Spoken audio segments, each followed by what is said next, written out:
Estou aqui com meu amigo Vinícius Schambeck, professor, empresário, especialista em empresas familiares. E agora nós vamos pegar casos práticos, Vinícius. Vamos lá, Rafa. E aí? O que a gente vai pegar? Bom, vamos imaginar uma empresa que tem um fundador. O fundador é uma empresa já de 15 anos de mercado, né? Tá vindo já o sucessor. E ele já está ali aguardando já uns 2, 3 anos, ele está ali na faixa dos seus 20, 25 anos, ele já está uns 3 anos na empresa, só que tem aquela cultura muito forte do pai dele, então tem aquele atrito, não sabe se continua, se vale a pena ficar ou se ele procura uma outra coisa para fazer. O que tu pode falar para esse cara que pode ajudar a decisão dele? Fica aqui com o pai ou sai fora? Olha, em primeiro lugar, né, fica, né, avalia se aquele negócio tem futuro, se aquele negócio tem potencial e se ele tem interesse em continuar naquele negócio. Se tiver alinhado, né, a expectativa dele enquanto carreira, enquanto profissional, com análise, né, essa empresa tem potencial, esse negócio é bom, esse mercado é bom, esse ramo é bom, a resposta que eu posso dizer de primeira é fica. Né? Esse processo ele não é necessariamente rápido e cada negócio vai ter a sua realidade.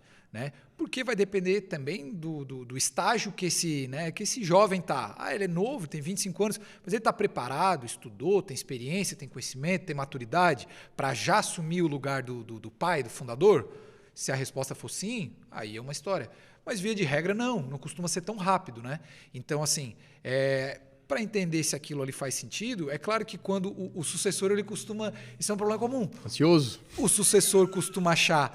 Né, que já está na hora e o sucedido costuma achar que não está na hora. Né? É o problema mais comum. O sucessor quer antecipar e o sucedido quer adiar. Né? Uhum.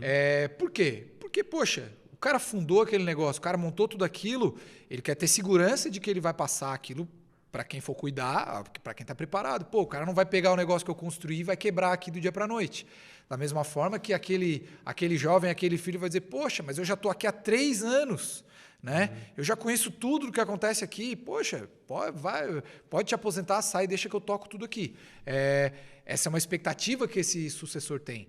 Então, não é assim tão simples. Né? Vale ele continuar? Vale. Eu sempre acho que é o melhor caminho se aquilo faz sentido para ele, se é uma escolha pessoal dele, se a empresa tem potencial. Né? Agora, saber se esse caminho vai durar mais 3, mais 5, mais 10 anos, essa é uma resposta um pouco mais difícil de dar sem a gente entender o que aquela família, o que aquela empresa, né, envolve. Porque pode ser uma grande empresa que tem uma complexidade enorme, né, e que aí aquela experiência de 3, 5 anos que aquele jovem tem ainda é muito pouco, ou não, às vezes pode ser um pequeno negócio e aquele jovem ele tem 3, 5 anos naquela empresa, mas poxa, ele já trabalhou em outros lugares, é uma empresa que tem uma operação não tão complexa, aquele já é um cara que já estudou, teve conhecimento, às vezes ele vai conseguir dar conta daquele negócio mesmo, sem ter uma larga experiência, porque a capacidade que ele desenvolveu, quanto que ele estudou, a experiência que ele teve ao longo desses anos, e principalmente com a ajuda desse pai, né, desse fundador, já pode ser o suficiente para passar esse bastão e ficar de olho. Né? Então,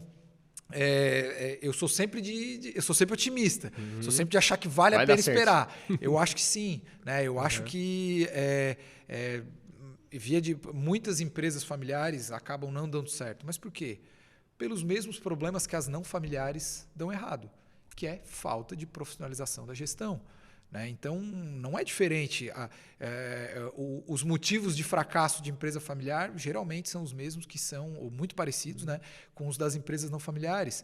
Então, entender a maturidade daquele negócio, entender que estágio de nível de gestão e a complexidade que essa empresa tem, é o mais importante para saber a pressa que esse bastão vai ser passado. Né? Eu vi uma história uma vez que eu achei muito interessante da Suzano, Papel e Celulose, que tinha o fundador, já estava ali por volta dos seus 90 anos, e ele que assinava todos os cheques. Eu não sei se você já ouviu essa história. E aí teve uma semana lá que ele ficou doente, ele não pôde assinar os cheques lá. Naquela época tudo era cheque. E aí quando ele voltou do trabalho, um dos conselheiros dele lá, do administrativo, veio conversar com ele e disse, eu acho interessante, de repente, os cheques até 10 mil reais, o teu filho poder assinar, o filho dele com 67 já. Ele virou pro cara e falou... Esse menino tem muito que aprender ainda. Rapaz, aí esse menino de 67 anos... Né? Agora vamos pegar esse cenário.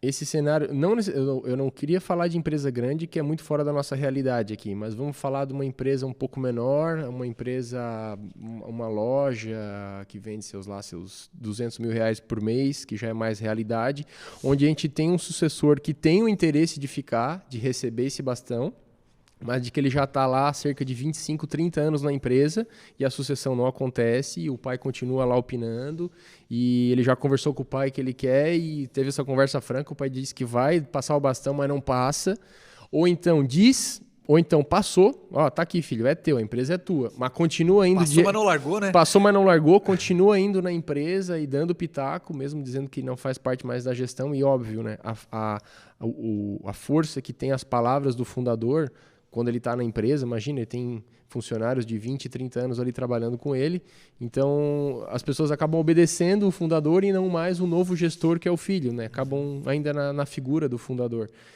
Quando esse cenário está montado, a pessoa já está lá há 20 anos, 30 anos, esperando vir essa sucessão acontecer e ela não acontece, o que tu indica, o que tu sugere, o que as boas práticas falam sobre o melhor caminho a ser corrido nesse caso? Eu acho que assim, gerenciar as expectativas, né? Tanto a expectativa desse sucessor, desse fundador, com relação a esse filho dele que vai pegar o lugar dele, quanto desse filho, né, do sucessor que vai tomar o lugar do pai. Quando eu digo gerenciar a expectativa, é saber mesmo, poxa, num horizonte de quanto tempo? E mais importante do que o tempo, né? Às vezes é passar por um planejamento, um processo de, não, olha só, mais do que o tempo, é a gente ter consciência de que tu conheceu, tu passou pelas áreas da empresa, tu sabe as dores, as dificuldades, tu conhece como funciona a operação. Isso é o crucial para tu poder assumir o meu lugar, para assumir o meu papel. Isso, sei lá, dependendo do negócio, pode levar 1, 2, 3 anos. Um outro ponto é, esse sucessor construir a legitimidade, construir o respeito das pessoas que trabalham no negócio e não são da família. Né? Por quê? Poxa, o sucessor não pode chegar pela porta dos fundos. Uhum. Né? Ele não pode... É muito ruim quando o sucessor, quando um membro da família que trabalha na empresa, ele tem essa imagem do... Não, ele só está aqui porque ele é da família. Porque ele só está aqui porque ele é filho. Né? Esse é um preconceito inicial que é muito comum. Esse é quase impossível de tirar. É muito comum as pessoas que trabalham, né, os profissionais que trabalham naquele negócio, quando vem um profissional, quando vem um membro da família entrar na empresa, dizer, poxa, só está aqui porque é filho do dono. O salário dele é alto só porque ele é filho do dono? Só porque é filho do dono. Mas o que acontece? Isso pode até acontecer. Eu acho que isso é até, de certa forma, tolerável. Enfim, acontece, a gente não tem como evitar. Só que isso precisa ser desconstruído no dia a dia. Poxa, o cara no primeiro dia talvez tenha essa impressão, tá aqui porque é filho do dono, mas no segundo dia, no segundo mês, no segundo ano, tem que ter um momento que ele vai dizer, não, ele está aqui porque ele é da família, mas ele tem capacidade de estar aqui. Né? As pessoas respeitam o trabalho, as pessoas entendem que o trabalho dele é importante, as pessoas entendem que ele toma boas decisões e as pessoas que estão lá entendem que, poxa, não, ele está apto a assumir o papel do pai, do fundador.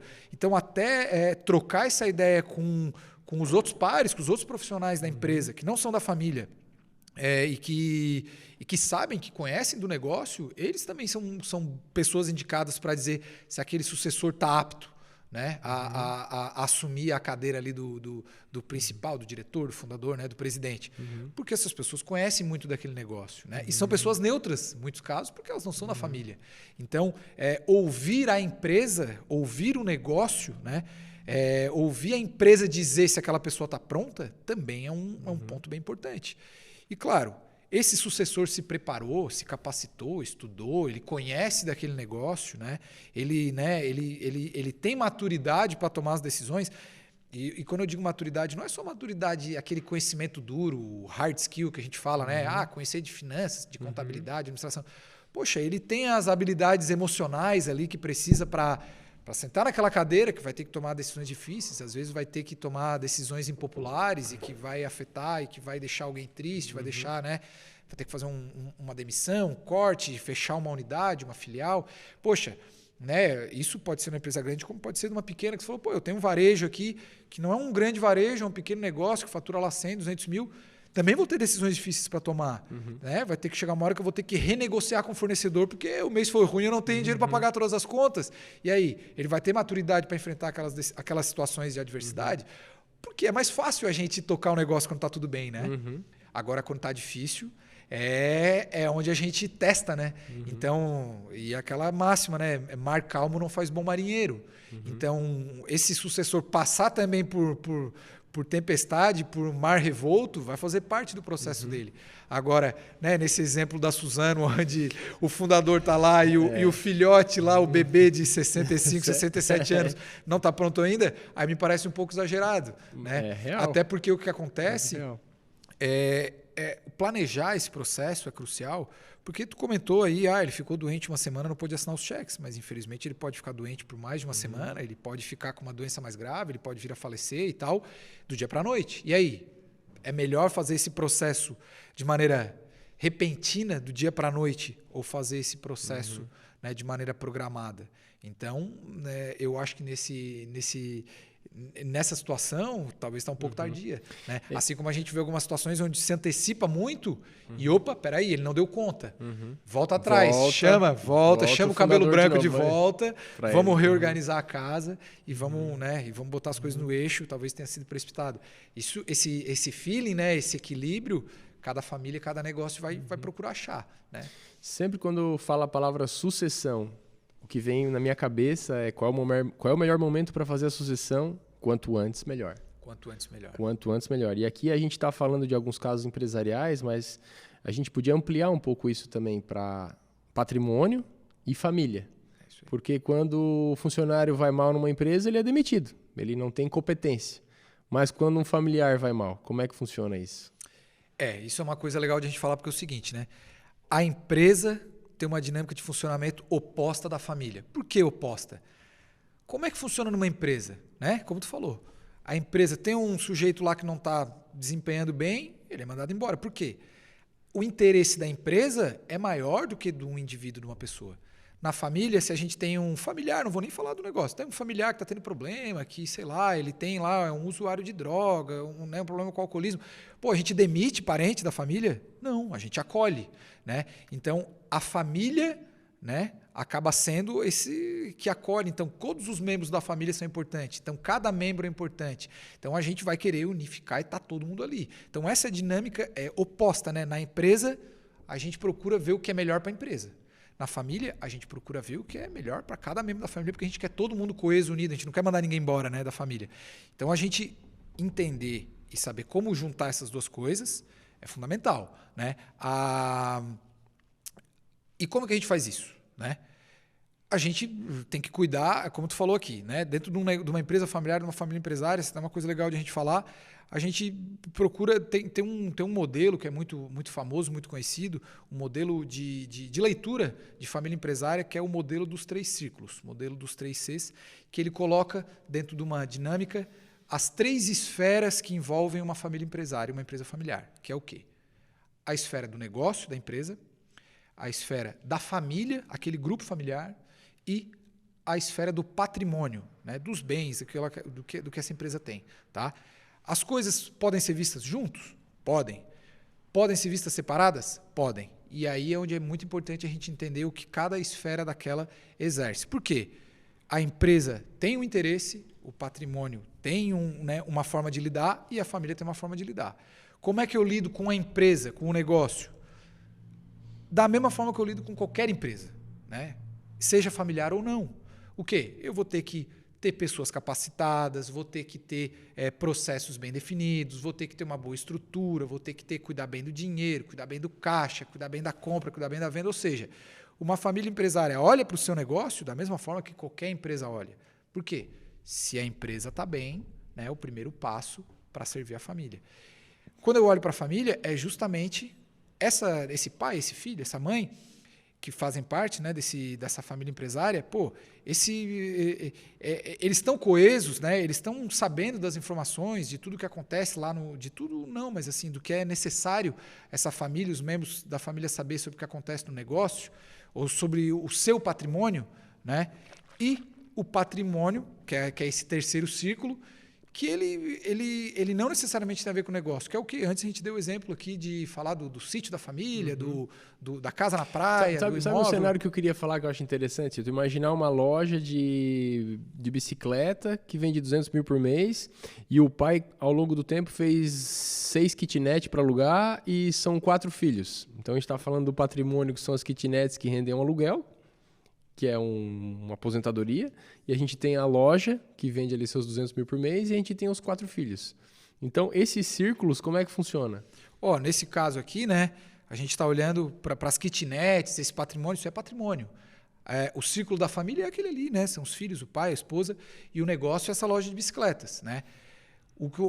Tanto essas kitnets aí, quanto o negócio, essa loja de bicicleta, são fontes de recursos para essa família. Só que as kitnets, o aluguel lá, o gerenciamento dessas kitnets é um negócio que anda paralelo e que não tem nada a ver com a minha operação lá da minha loja de bicicleta. Na minha loja de bicicleta eu compro bicicleta, compro peça, monto preço, vendo, é uma coisa. O aluguel das kitnets é outra. Ambos esses resultados desses negócios vão gerar recurso, riqueza e vão servir para a família, né? Então, assim, o que eu quero ver é o seguinte, poxa, para comprar essas kitnets, eu não posso, né? Não, o negócio das kitnets é bom, então agora eu vou pegar todo o caixa lá que eu tenho na loja de bicicleta e vou fazer mais 2 kitnets. Poxa, aí o cobertor vai ficar curto, né? Porque daí tô alugando a kitnet, tá super bom o negócio, vamos tirar mais dinheiro lá da loja de bicicleta e montar mais 2 kitnets. Daqui a pouco o que acontece? Opa, eu tenho mais 2 kitnets que me dão aluguel, só que, eu acabei com o fluxo de caixa da empresa. A empresa não está conseguindo pagar suas contas, não está conseguindo, né, comprar produto para vender, não está conseguindo pagar seus funcionários. Eu desequilibrei, né? Então, eu tenho que cuidar e olhar para as coisas de maneira independente, né? Poxa, a minha maior fonte de recurso principal é a loja de bicicleta? Vou cuidar, vou fazer tudo redondinho aqui. Sobrou um resultado dessa loja de bicicleta? Poxa, então beleza, legal. A família distribui, quem sabe a família decide montar mais 2 kitnets, né? Montar mais 2, mais 3. Num segundo momento. Num segundo momento. Por quê? O que acontece, né? Aquele negócio da kitnet acaba sendo uma fonte de renda paralela, né? E que eu não posso matar a galinha dos ovos de ouro, né? Em nome do patrimônio, eu não posso onerar o negócio. E aqui a gente está falando da kitnet, mas essa kitnet, a gente está falando de um exemplo bom ainda, né? Que é tirar dinheiro da loja de bicicleta para botar na kitnet. Só que às vezes o pessoal, o que é muito nocivo, o que é muito comum, eu tiro o dinheiro lá do caixa da loja de bicicleta para trocar de carro, para, né, fazer uma viagem, para comprar. Ou seja, eu espremo muito mais do que a empresa pode me dar. E isso é uma coisa, né, que a gente tem que ter muito cuidado, porque os interesses da família, e quando eu estou falando aqui de fazer uma viagem de férias e trocar de carro ou, né, alguma coisa desse tipo, isso é um interesse da família, né? A empresa não vai ganhar nada com isso. A empresa não vai ganhar nada, né? Então, eu vou atender os interesses da família? Vou. Mas eu vou atender os interesses da empresa? Não.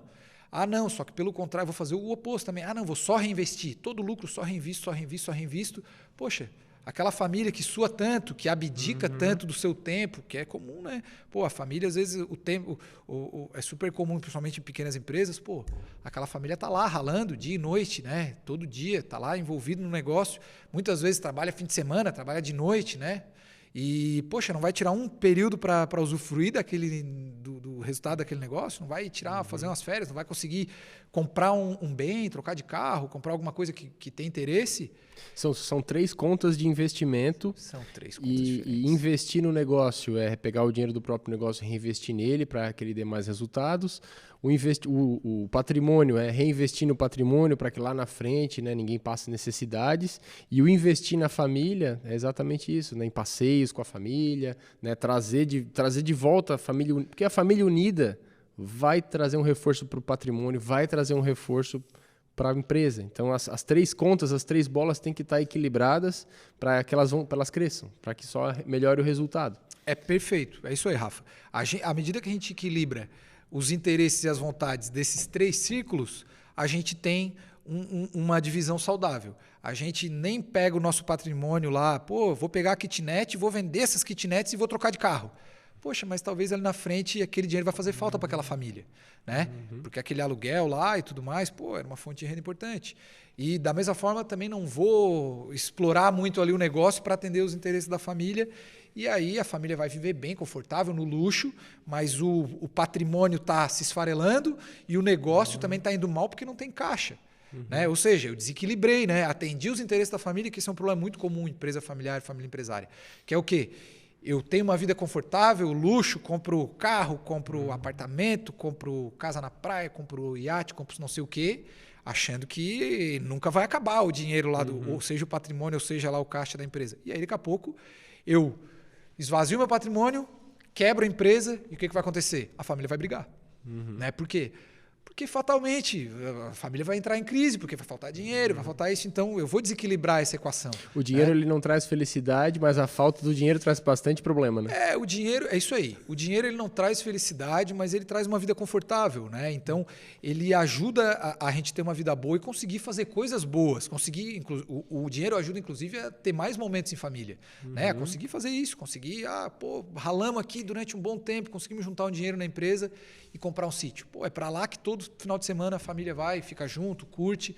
Aquilo ali, aquele esforço lá na empresa gerou a possibilidade de ter aquele patrimônio, que é aquele sítio, que vai ajudar a família a ser feliz, a se manter coesa.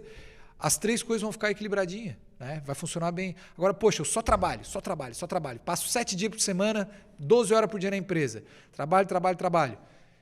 Tudo que dá, tudo que junta, só patrimônio, investimento.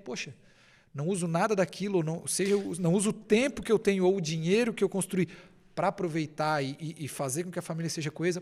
Eu também já desequilibrei um outro lado. Né? Inclusive, se tu tem interesse em fazer uma sucessão no futuro, esses momentos de lazer em família, eles são propícios para tu ensinar alguma coisa para o teu filho, para ele, né? Desde criança já seguir trilhar o caminho que o pai está seguindo, o que é importante. Né? Porque se tu coloca que aquilo lá é importante, teus filhos vão fazer igualzinho que tu tá fazendo. É isso aí. Se tu acha que o carro que é importante, ou se a empresa que é importante, é isso que eles vão ver, que eles vão repetir. A empresa, os filhos são uma esponja, né? O que tu faz... Bom, tu tem 2 filhas, eu também tenho 2 filhas. O que tu faz, o que tu pensa, o que tu falas, repete, da noite pro dia, estão repetindo. Então, assim, a gente pode até tentar ensinar alguma coisa, mas se a gente agir de uma outra forma, com o que a gente está fazendo, é que elas vão fazer uma cópia, né?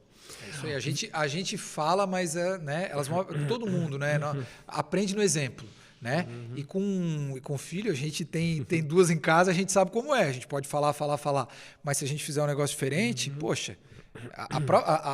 a própria filha, né? A própria criança vai dizer, pai, mas tu não falou uma coisa, tá fazendo outra. Ela vai aprender errado. E assim, em qualquer empresa, a cultura é um fator muito importante e preponderante em como que o negócio funciona. Na empresa familiar, mais ainda. Por quê? Porque os valores da família, a forma como a família enxerga a vida e o que ela acha que é importante, é muito comum isso transcender lá para dentro da empresa. Então, os valores da família costumam estar muito presentes dentro dos valores que a empresa preza. Né? Então, se eu tenho uma família com valores fortes, né, com propósito, uma família unida, uma família coesa, a tendência é que isso se transponha também lá para a realidade dessa empresa, desse negócio que essa família tem. Então, como tudo na vida é equilíbrio. Né? Então, a gente não pode olhar muito para um lado e esquecer do outro. Então, ter a família equilibrada, feliz e satisfeita dentro das expectativas é um passo importante para o negócio ir bem, para o patrimônio ser bem administrado e para tudo funcionar bem. Show de bola.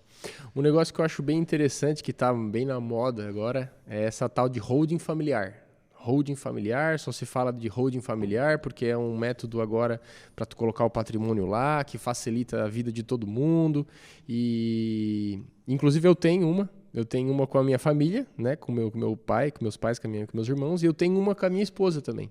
Então, porque quando eu fui buscar informação sobre isso, né, embora eu seja novo, não tenha muito patrimônio, o conselheiro, né, com quem eu fui buscar falou, igual sucessão, Rafael, quanto antes tu fizer uma empresa de administração de imóveis, bens próprios, melhor para ti, porque tu já vai evitar um monte de imposto, um monte de escritura, muito antes, né, do que aguardar um cenário lá na frente para fazer integralização de capital e tudo mais.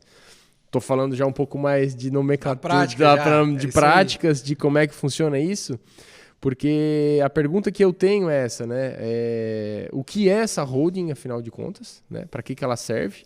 todo mundo deve fazer, em alguns casos cabe, em alguns casos não cabe. O que as boas práticas, o que a legislação, o que os estudos falam sobre isso, né? E falando de fora do Brasil e de Brasil, né? Que eu sei que o imposto sobre transmissão de bens fora do Brasil é muito maior do que no Brasil. Em alguns países é um absurdo o quanto você deixa para o governo, para advogados.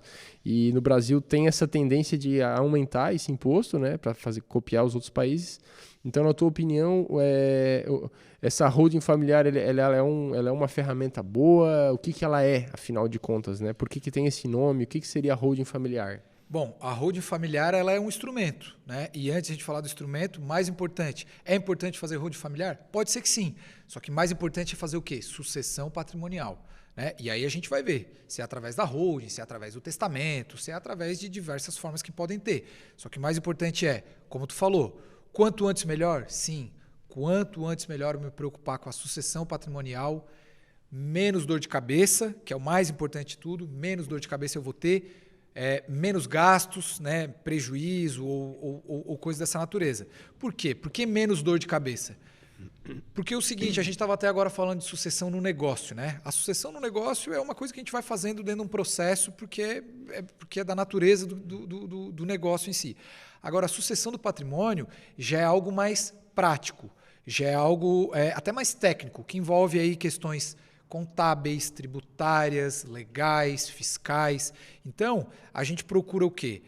Diminuir os problemas que a gente pode ter dentro desses campos, legais, fiscais, tributários. E aí o ideal é sempre se amparar com especialistas, né? Por quê?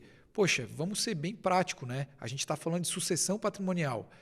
Geralmente esse é um problema que a gente tem quando o dono do patrimônio, que na maioria das famílias é o quê? É o patriarca, né?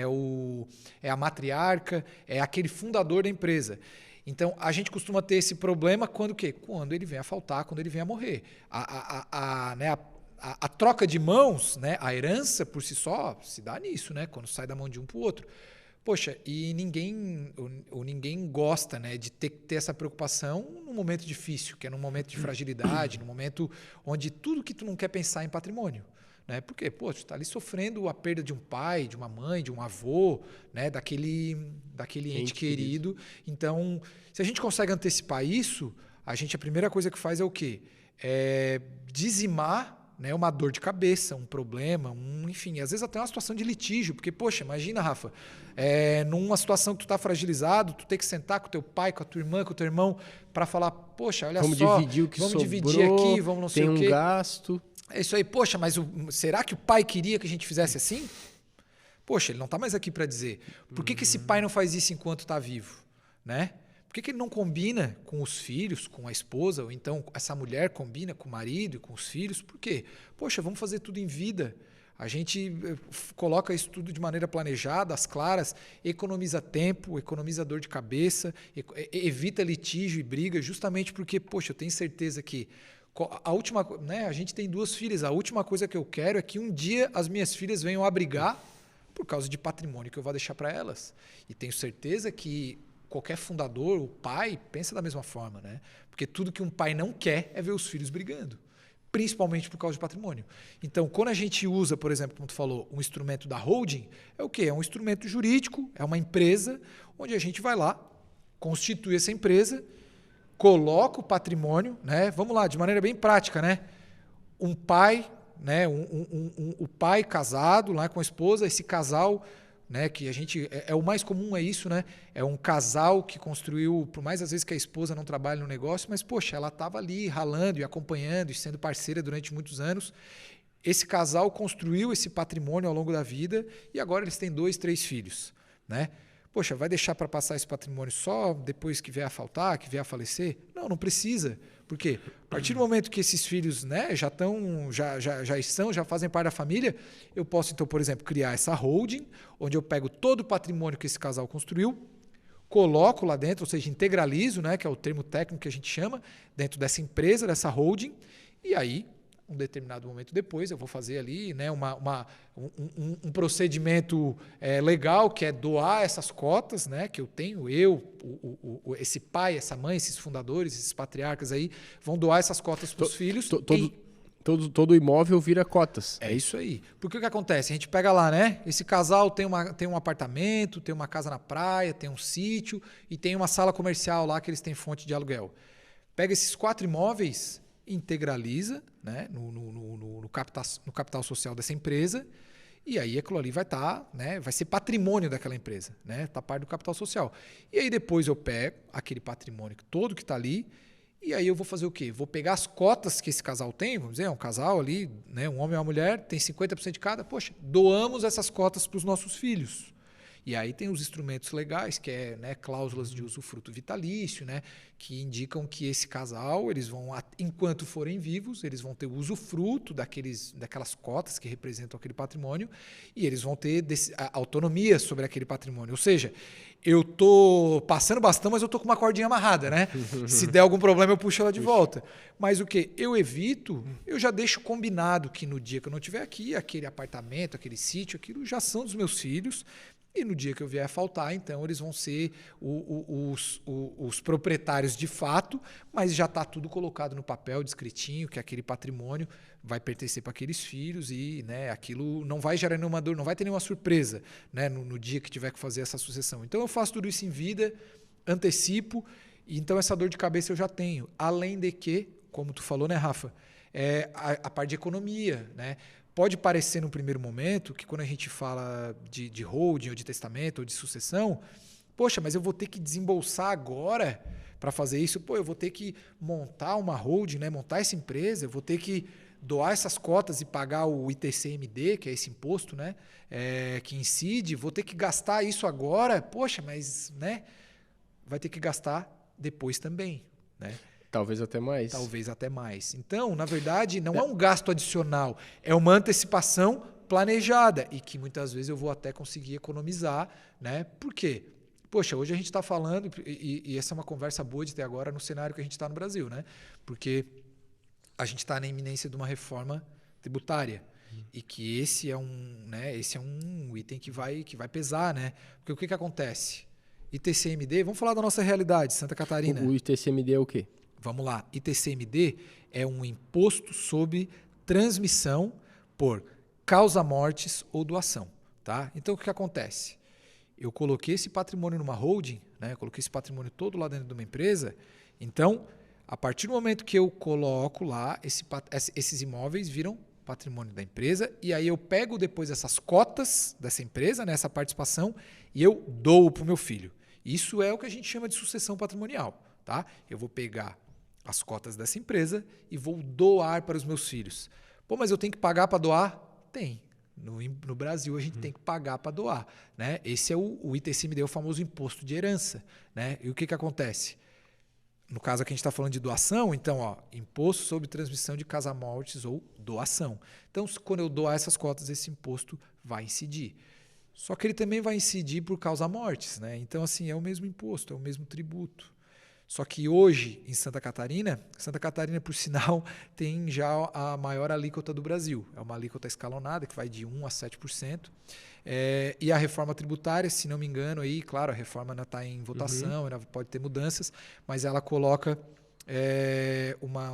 a proposta é que, nacionalmente, os estados têm autonomia para decidir numa alíquota máxima de 8%. Então, pode ser que aumente um pouquinho. Em Santa Catarina, a gente talvez não sofra tanto, mas em outros lugares, que tem alíquota de 4%, pode ser que dobre, né?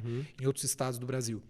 Então, poxa, se a gente consegue antecipar isso, a gente já evita uma surpresa que, poxa, sei lá, pode ser que a gente vá fazer uma transmissão de patrimônio daqui a 20, 30 anos. A gente sabe como é que vai estar nessa legislação daqui a 20, 30 anos. Então, pode ser que a gente está falando hoje em aumentar 1%, 2%. Pode ser que daqui a pouco seja o dobro, pode ser que daqui a pouco seja o triplo. Eu acho que mais do que isso, né? Às vezes quem está assistindo a gente agora pensa, mas eu vou fazer toda essa holding só por causa do imposto de ITCMD. Não. ITCMD é uma das despesas, um dos impostos que tu vai estar pagando, né? Mas agora tu imagina o cenário de que os filhos não chegaram num acerto. Eu tenho um caso de um amigo meu, onde o inventário demorou 13 anos. Isso que eram 4 irmãos e 3 estavam de acordo. É isso aí. E um não quis. Mas não quis.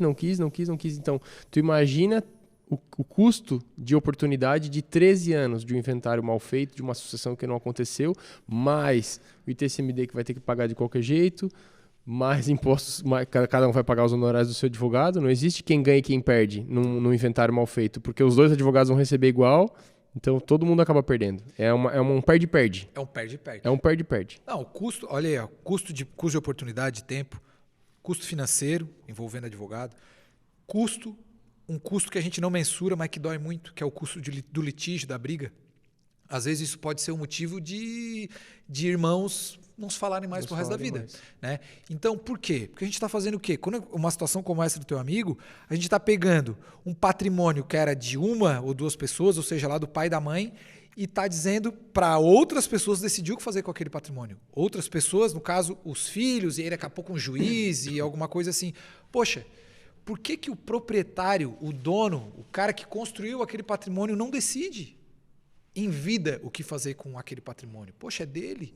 Então eu vou dizer, não, eu vou montar essa empresa, vou transferir para os meus filhos, ou vou fazer um inventário, que também posso fazer, vou fazer um inventário e vou dizer que os beneficiários desse inventário são esse ou aquele, né? Ou seja, eu faço isso em vida, isso é muito importante, porque isso é ter uma visão de longo prazo. E não é. Às vezes na correria do dia a dia a gente está sempre preocupado com o que a gente tem que fazer hoje, o que tem que fazer amanhã. Só que isso é um exercício de planejamento, né? Tanto que isso é um planejamento sucessório. Planejamento de sucessão do patrimônio. Então, é muito importante a gente falar disso, porque esse é um processo que precisa sensibilizar. Né? Então, se a gente nem sabe que isso existe, a gente nem sabe dessa possibilidade. Agora, poxa, se eu, membro de empresa familiar, de família empresária, procuro estudar, me capacitar, entender e ver, opa, isso aí é um negócio interessante para mim. Como é que funciona? Vou estudar mais, vou entender mais, vou contratar alguém que possa me ajudar e vou evitar um problema futuro. Problema para mim, para o meu irmão, para o meu pai, para minha mãe, para os meus sobrinhos, para os meus primos, porque dependendo do tamanho do negócio e da família, isso já transcende, né? E aí esse é um ponto bem importante, porque em empresas familiares, os problemas eles costumam ser mais frequentes na terceira geração. Né? Porque o que acontece? A primeira geração é do pai, né? A segunda geração é o filho. Geralmente a relação de pais e filhos é muito próxima e via de regra bem harmoniosa. A terceira geração já são a geração dos primos. E às vezes os primos eles já não têm tanta proximidade, tanta afinidade, eles às vezes, né, já têm uma relação diferente, então não é uma relação tão próxima quanto a relação de irmãos. Então às vezes essa frieza ou essa distância, essa falta de afinidade... Tolera bem menos coisas, né? Tolera bem menos coisas. Ou seja, para dar um atrito é muito mais fácil entre primos do que entre irmãos. Não tenha dúvida. Né? Não tenha dúvida. Então, quanto mais longeva essa família vai sendo, a tendência é que esses problemas tenham, né, incidam com mais força. Né? Então, quanto mais eu me planejo, quanto mais eu deixo as regras colocadas na mesa... mais eu tenho a chance de diminuir e dizimar esses problemas aí, né? Provavelmente quem está assistindo a gente agora tem interesse em ser essa pessoa. Essa pessoa que vai puxar esse conhecimento para a família. E eu tenho certeza que se essa pessoa chegar para o pai, chegar para a mãe e explicar o lado negativo de não fazer, eles vão entender. Os irmãos vão entender. Tu imagina um cenário onde os pais trabalharam 30 anos, 40 anos direto, onde isso não foi feito e 50% se perde entre impostos, advogados, brigas de família. Então, assim, quando a gente fala em perder metade do patrimônio, opa, acende... Dói, né? Dói. Perder dinheiro dói. Pô, dói. Não, então o que tem que ser feito para não perder? Estuda. É isso aí. Estuda quais são as ferramentas que dá para utilizar, né? Estuda o que dá para ser feito, o que não dá para ser feito, já começa a conversar sobre isso. E um negócio que o que tu falou é muito verdade, porque a primeira vez que eu falei sobre isso na minha família, eles já deram a mão para mim. Aconteceu alguma coisa com o pai e com a mãe? Aconteceu alguma coisa? Eu falei, não, calma, tá tudo bem. Tá tudo bem. E essa é a hora de falar, quando tá tudo bem. Quando está tudo descabelando, quando está em crise, quando está próximo do momento ruim, alguma coisa assim, não é o momento de conversar. Então, é esse momento tranquilo que se senta, se conversa, se estuda, se vê os cenários, né, contrata gente especializada, busca conhecimento. Eu sempre sugiro buscar conhecimento que é mais barato, né, do que contratar um especialista. Então, assim, o que eu sugiro, né? Começa a se informar, começa a buscar, faz cursos online, faz mentoria, né? Porque pode ser tu esse cara, né? Claro, eu estou falando aqui de um cenário onde a empresa não é tão grande, né? Onde não dá para contratar aquela banca de advogados, aquela banca de contadores. Eu estou falando de uma empresa, de um cenário onde 80% da população está, 90% da população está precisando entender como funciona. É importante, tu não vai fazer isso todo dia, mas tu vai se planejar, assim, olha, esse ano, vai lá, finalzinho do ano, bota lá nas metas, ó, esse ano eu quero organizar o patrimônio da minha família. Como é que faz? Quais os conhecimentos que eu tenho que buscar? Por onde eu começo? E a gente está aqui para ajudar. Rafa, tu foi muito assertivo, tá? Porque via de regra é assim que funciona. Boa parte da realidade das empresas familiares, famílias empresárias é a minha, é a tua. É essa mesmo, que são pequenas e médias empresas, famílias que têm um patrimônio, né, pequeno, médio, mas que têm essa dor, que vão ter em algum momento. Então, quem é o agente, quem é aquela pessoa mais importante e que tem um papel crucial nesse tipo de família? É esse sucessor que talvez tenha um perfil como o nosso, né? Que é aquele jovem que às vezes estudou, se preparou nessa área de administração, de negócios, ou que tem uma formação nessa área, que ele é um membro de segunda geração e que lá na família dele, o pai, a mãe dele, talvez não sejam, né, aquelas pessoas que têm uma formação profissional, com graduação, pós-graduação e tal, mas que, construíram aquele negócio e aquele patrimônio com muito suor, com muita ralação, com muito dia a dia na prática, e fizeram a coisa acontecer.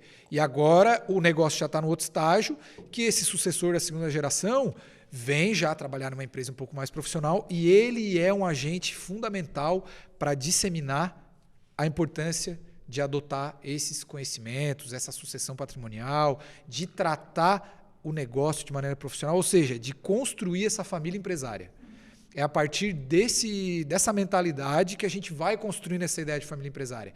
Então, esse jovem sucessor, aí geralmente a maioria dos casos de segunda geração, aí, sei lá, que está com 30, 35 anos, que está já trabalhando no negócio, que está ali, né, em vias de em algum momento sentar na cadeira principal, de assumir o papel principal dentro da empresa, ele tem um papel fundamental de disseminar, né, esses conhecimentos e a importância desse planejamento sucessório que a gente está falando aqui. Planejamento sucessório do negócio, planejamento sucessório do patrimônio e olhar para tudo isso lá na frente. Por quê? Porque às vezes o pai e a mãe dele não tiveram esse conhecimento, porque não tiveram essa possibilidade de ter acesso a esse conhecimento. Mas, poxa, esse cara tem. E ele está ali. E ele pode ser justamente a pessoa que vai fazer a virada de chave para aquela família se tornar uma família empresária, enxergar tudo isso de forma profissional e, no fim das contas, qual vai ser o resultado disso? Longevidade. Vai ser perpetuidade, vai ser esse negócio durar durante muitos e muitos anos, esse patrimônio durar de muitos e muitos anos e essa família continuar coesa por muitos e muitos anos, né? Então, esse aí é a pessoa que pode, esse é o cara que pode fazer a diferença. Show de bola. Obrigado, Vinícius. Encerramos mais esse bloco. Obrigado pela visita.